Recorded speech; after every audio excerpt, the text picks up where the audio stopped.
The Same Qualities Foundation kwa kushirikiana na hospitali ya Lumumba Zanzibar wanakuletea upasuaji wa midomo wazi utakaofanyika bure kabisa. Ni kuanzia tarehe 7 hadi 11 Aprili. Mahali ni hospitali ya mkoa ya Lumumba Zanzibar. Mzazi unaomba kumfikisha mwanao hospitalini hapo siku moja kabla ya kuanza kwa zoezi la upasuaji. Kwa mawasiliano zaidi tupigie simu nambari 0776 177 742 au 0738 229 449 na 0717 531 312. The Same Qualities Foundation, hatua moja, tabasamu moja.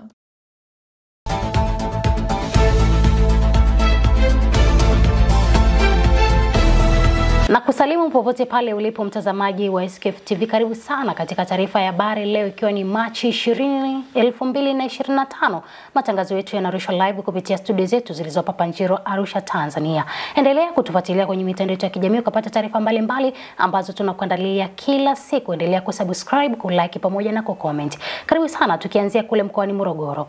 Mwalimu wa shule ya sekondari Zombo iliyopo wilaya ya Kilosa mkoani Morogoro aliyefahamika kwa jina la Mkame Living Mwaisomo mwenye umri wa miaka 30 anashikiliwa na jeshi la polisi kwa tuhuma za kumbaka mwanafunzi wa kidato cha pili. Beatrice Mushi akituarifu zaidi.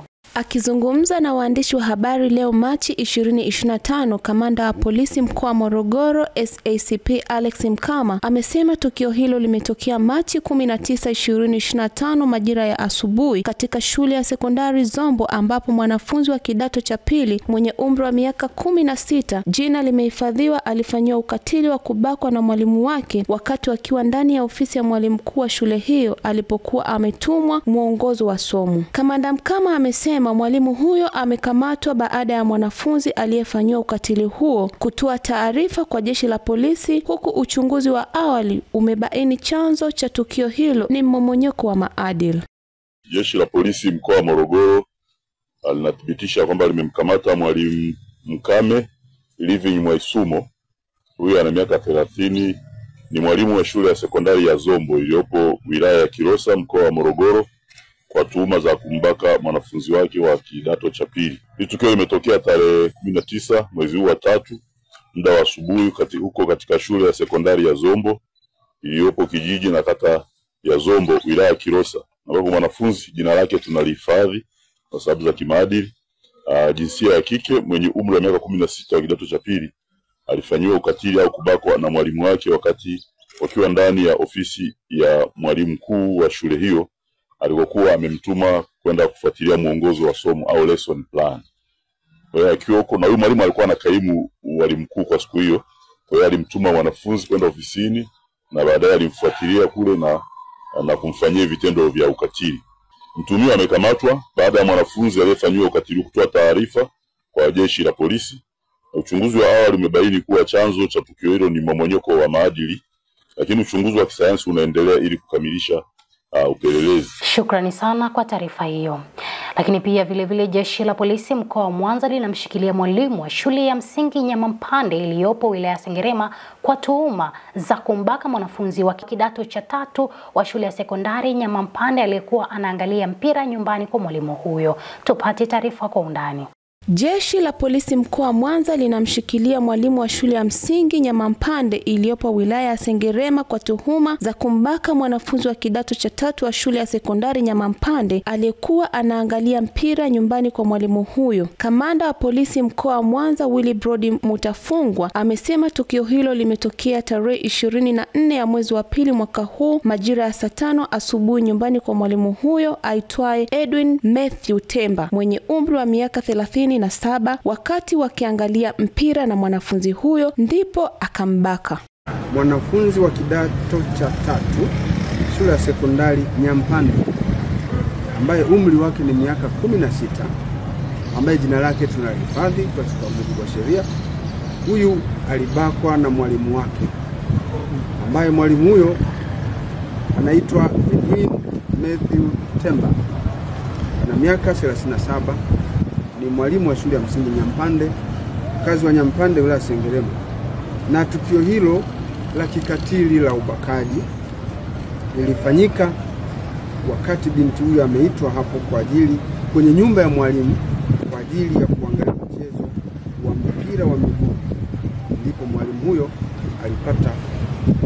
fursa ya kuweza kumfanyia kitendo hicho cha kikatili kwa kumwingilia kimwili. Inadaiwa kuwa mwanafunzi huyo alikuwa na desturi ya kwenda kutizama televisheni nyumbani kwa mwalimu Edwin Matthew Temba, ambapo tarehe 24 mwezi wa pili majira ya saa 5 mwanafunzi huyo alikwenda kwa mwalimu Edwin Matthew Temba kutizama mpira wa miguu. Ndipo huyo mtuhumiwa alipata nafasi ya kumbaka kwa kumfanyia kitendo cha kikatili. Mtuhumiwa huyo amekamatwa na uchunguzi juu ya tuhuma hizo zinazomkabili unaendelea kufanywa na jeshi la polisi, ambapo uchunguzi ukikamilika, jalada hilo litatumwa kwa mkuu wa mashtaka wa mkoa ili naye aweze kusoma na kutupatia maelezo. Na mwanamke mmoja aliyekadiriwa kuwa na umri kati ya miaka 30 hadi 34 ambaye jina lake halijafahamika amekutwa amefariki dunia katika nyumba ya kulala wageni guest house katika mtaa wa Miembeni, kata ya Usagara, wilaya ya Misungwi, mkoani Mwanza, huku chanzo cha kifo chake kikiwa bado hakijafahamika. Hao ni baadhi ya wananchi pamoja na jeshi la polisi akithibitisha tukio hilo kutokea. Kuna watu wawili ambao walikuwa wanatokea Chato kwenda Nzega, alafu mmoja wao ambao alikuwa ametoka kuonana na mdada ambao alirudi naye hapa guest house. Kufikia asubuhi ilionekana kwamba yule mkaka pamoja na mwenzio waliondoka kuelekea huko Nzega, na wadada wasafishaji wa hapa guest house walivyokuwa wanapita kwenye vyumba kufanya usafi wakamkuta yule mdada ameshauawa kwenye chumba namba 3. Ni tukio ambalo limetusikitisha sana watu wa maeneo haya, maana ni mama mtu mzima amefanywa kitendo cha kinyama. Sasa hatujui aliyefanya hicho kitendo alikuwa na nia gani. Ni kitu ambacho kinaumiza na kinaleta hisia mbaya kwa sisi ambao tunakaa maeneo haya. Tuombe tu serikali na jeshi la polisi watusaidie kuhakikisha anapatikana mtu aliyefanya kitendo hicho. Polisi pelelezi mkoa kama amefika na timu yake, kama amekuja na daktari, basi wakafanya shughuli za kipolisi hapo, wakamaliza, na kulikuwa na watu wengi wamekusanyika, wakautoa mwili nje kwa ajili ya wale watu waliopo nje, maana kulikuwa na watu wengi sana, ili kwa ajili ya kuruhusu zoezi la kila aliyepo angalia ule mwili, ama pengine wanaweza kautambua. Lakini watu waliangalia wote waliokuepo, lakini hakuna aliyemtambua hata mmoja. Uchunguzi katika chumba hicho namba 3 kiliweza kufanyiwa ukaguzi wa hali ya juu na askari wetu wa jeshi la polisi, ambapo waliweza kubaini kwamba ni kweli binti huyo alikuwa amefariki dunia, lakini akiwa na majeraha ya kukwaruzwa na kucha sehemu za shavuni, huku akiwa amefungwa kitambaa usoni. Jeshi la polisi mkoa wa Morogoro limefanikiwa kumkamata Abubakari Mwichangwe mwenye umri wa miaka 29, dereva wa lori ya mafuta lenye namba za usajili T661 BXW na tela namba T489 BHC, ambaye alikuwa anatafutwa kwa tuhuma za kuiba mafuta ya aina ya diesel lita 1035. Wakati huo jeshi la polisi limefanikiwa kumkamata dereva aitwaye Abubakari Adam Mwichangwe mwenye umri wa miaka 30. Huyu ni dereva na mkazi wa Tabata Kinyerezi, Dar es Salaam, aliyekuwa anatafutwa kwa kosa la kula njama ya kuharibu gari yenye namba ya usajili T661 BXW ikiwa inavuta tera namba T489 BHC kwa kulichoma baada ya kuiba mafuta aina ya diesel lita 35,700 yenye thamani ya shilingi milioni 77,112,000. Hii ni mali ya kampuni ya Asa Logistics Tanzania Limited yaliyokuwa yanasafirishwa kutoka nchini DRC Congo, tukio ambalo lilitokea Machi 16, 2025 mkoani Morogoro. Kama mtakumbuka, tulitaarifu kwamba tunamtafuta huyu dereva, kwa hiyo tumefanikiwa kumkamata na hatua za upelelezi zaidi zinaendelea. Waziri wa Elimu, Sayansi na Teknolojia Profesa Adolf Mkenda amesema serikali imeamua kuwekeza katika elimu ya mafunzo na ufundi stadi VETA ili kuweza kuongeza ajira nchini kwa miaka ijayo, kwani elimu hiyo itasaidia katika kuhimili ongezeko la watu. Profesa Mkenda amezungumza hayo mkoani Morogoro wakati akiadhimisha miaka 4 ya dhahabu ya serikali ya awamu ya 6, ambapo ameeleza mafunzo ya ufundi stadi VETA yatatolewa kuendana na mabadiliko ya teknolojia. Na elimu na ujuzi ni masuala muhimu kama alivyosema rais wetu siku za karibuni. Alieleza sababu 3 za kuongeza uwekezaji kwenye elimu na ujuzi. Kwanza, demografia, idadi ya watu, idadi ya watoto kwenye nchi hii. Kabla hatujafika 2050 idadi ya Watanzania itaongezeka maradufu. Hao vijana wote wanaongezeka watahitaji ajira. Swala la ajira ni swala muhimu sana kwenda mbele. Kwa hiyo swala la elimu na ujuzi ni njia mojawapo ya kutuhakikishia kwamba tutaweza kuhimili ongezeko hili la watu. Kwa mfano, bila ujuzi wa kutosha bado utaona watu wengi wanavaa nguo zimeagizwa kutoka nje, saa kutoka nje, mic kama hii kutoka nje, kamera kama za waandishi wa habari kutoka nje, vifaa mbalimbali vya ujenzi kutoka nje. Kupitia elimu na kwa njia ya elimu, sayansi na teknolojia na ujuzi, tuna uwezo wa sisi kuzalisha bidhaa nyingi tunazozitumia sasa hivi kuliko ambavyo tunafanya sasa hivi. Wizara ya Kilimo tumeona katika fedha ambazo Mheshimiwa Rais amezitoa kwenye bajeti yake, alitoa zaidi ya shilingi bilioni 900, lakini kwa nyongeza zilizofanyika ikafika bilioni 1 na zaidi ya hapo. Ametenga maeneo maalum kwa ajili ya vijana kwa mpango wa Building a Better Tomorrow. Katika mpango huu zaidi ya vijana 800 walichukuliwa kwenda kufanya mafunzo ya kilimo, lakini hatua ya pili imeenda katika kuwawezesha vijana kwenye maeneo mbalimbali nchini, na kazi hii imefanyika kupitia Wizara ya Kilimo ya Mheshimiwa Bashe. Iko mipango mingi ya serikali ilikuwepo kwenye makaratasi. Kwa uthubutu na ujasiri alionao Rais wa Jamhuri ya Muungano wa Tanzania Dr. Samia Suluhu Hassan ameyaweka katika vitendo. Kwa sasa vyama hivi visivyokuwa na nia njema na Watanzania tumeona wameanza kutumia kundi kubwa la wasomi, na kisingizio chao kikubwa ni ajira. Mimi nitawakumbusheni kama nyinyi mmesahau, mwenyekiti alizungumza kidogo tu.